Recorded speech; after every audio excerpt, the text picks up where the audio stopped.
Good morning everyone. Now our next topic is generalization of Lebesgue convergence theorem. Last video में हमने Lebesgue convergence theorem की थी, तो अब हम जनरलाइजेशन करेंगे Lebesgue convergence theorem की। तो देखो स्टेटमेंट क्या है। अगर आपके पास Gn जो है सीक्वेंस ऑफ इंटीग्रेबल फंक्शन है सच दैट Gn जो है G को ऑलमोस्ट एवरीवेयर कन्वर्ज कर रहे हैं where G is an integrable function and Fn be a sequence of measurable functions such that mod of Fn जो है वो less than equals to Gn है और Fn जो है F को कन्वर्ज कर रहे हैं ऑलमोस्ट एवरीवेयर। यहाँ पे दो सीक्वेंस हमें दी हुई है, एक Gn सीक्वेंस है जो कि सीक्वेंस ऑफ इंटीग्रेबल फंक्शन है और Gn G को कन्वर्ज कर रहा है और G भी क्या है, इंटीग्रेबल फंक्शन है। Fn हमारे पास एक ऐसी सीक्वेंस है मेजरेबल फंक्शंस की सच दैट कि मॉड ऑफ Fn जो है वो less than equals to Gn है और Fn F को कन्वर्ज कर रहा है almost everywhere. We have to show that if integral G is equals to limit n approaches to infinity integral Gn, then integral F किसके equal होगा, limit n approaches to infinity integral Fn के equal होगा। So for this let us consider Hn, हमने एक Hn sequence ली है, is equal to Fn plus Gn। तो Hn is equals to Fn plus Gn है तो Hn क्या होगी, नॉन नेगेटिव मेजरेबल फंक्शंस होंगे।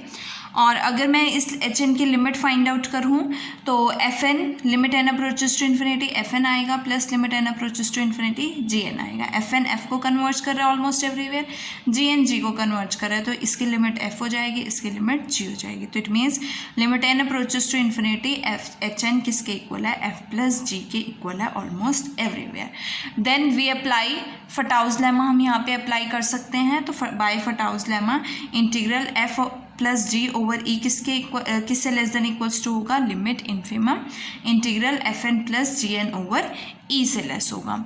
नाउ हमें गिवन है कि मॉड ऑफ Fn जो है वो किससे लेस देन इक्वल्स टू है, Gn से लेस देन इक्वल्स टू है। और अगर मैं लिमिट लूँगी बोथ साइड तो Gn जो है G हो जाएगा because limit n approaches to infinity Gn जो है G के इक्वल है। It means limit n approaches to infinity mod of Fn less than equals to G हो जाएगा। और इसे मैं लिख सकती हूँ कि limit n approaches to infinity mod of Fn is equals to mod of limit n approaches to infinity Fn। तो यहाँ से ये क्या बनेगा, F बनेगा। We get mod of F less than equals to G। G हमारे पास integrable function है तो F भी क्या हो जाएगा, इंटीग्रेबल हो जाएगा। And sum of two integrable function is again integrable. अब देखो यहाँ पे Fn इस इनइक्वालिटी से mod of Fn is less than equals to Gn से Gn इंटीग्रेबल हो गया है, Gn इंटीग्रेबल है तो Fn इंटीग्रेबल हो गया है और यहाँ से G इंटीग्रेबल है तो F इंटीग्रेबल हो गया। Means sum of two integrable function integrable होते हैं, Fn भी इंटीग्रेबल है Gn भी इंटीग्रेबल है तो Fn प्लस Gn भी क्या हो जाएगा, इंटीग्रेबल हो जाएगा। F इंटीग्रेबल है, G इंटीग्रेबल है तो F प्लस G भी क्या हो जाएगा, इंटीग्रेबल हो जाएगा।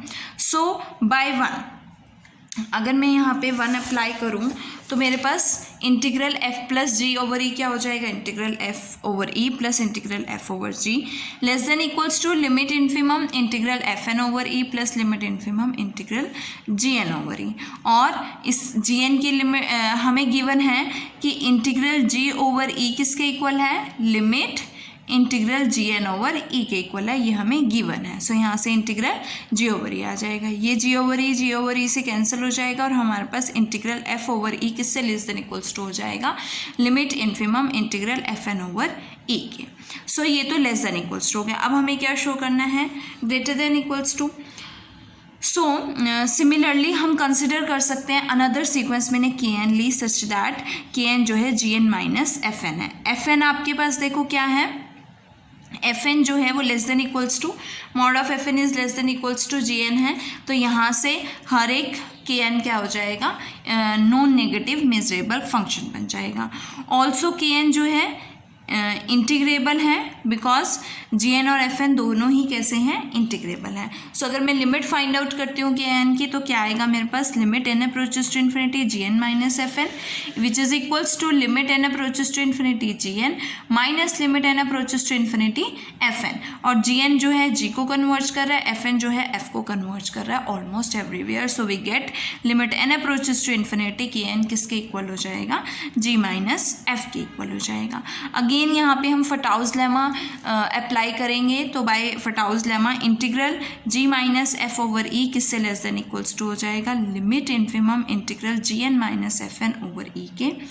सेपरेट करोगे, जब भी हम limit infimum of gn minus F N लेते हैं तो लिमिट हमारे पास क्या आता है limit infimum gn minus limit supremum F N. तो यहाँ से मैं इसको लिख सकती हूँ limit infimum integral G N minus limit supremum integral F N, और ये किसके इक्वल है इंटीग्रल जी के इक्वल है। सो इंटीग्रल जी से हमारे पास इंटीग्रल जी कैंसिल हो जाएगा और हमारे पास क्या आएगा minus integral F over E is less than equals to minus limit supremum integral F N, और माइनस रिमूव करोगे तो इनइक्वालिटी चेंज हो जाएगी। तो यहाँ से क्या आएगा integral F over E is greater than equals to limit supremum integral F N over E. अब ये सेकेंड इनइक्वालिटी और थर्ड इनइक्वालिटी को हम कंबाइन करेंगे।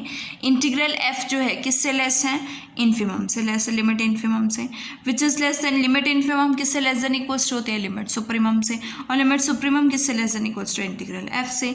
तो यहाँ से ये क्या हो जाएंगे इक्वल हो जाएंगे तीनों, और तीनों इक्वल हो गए तो ये किसी लिमिट इन्फिमम जो है और इज इक्वल टू जब लिमिट सुप्रीमम हो जाता है तो वो लिमिट के इक्वल आ जाता है।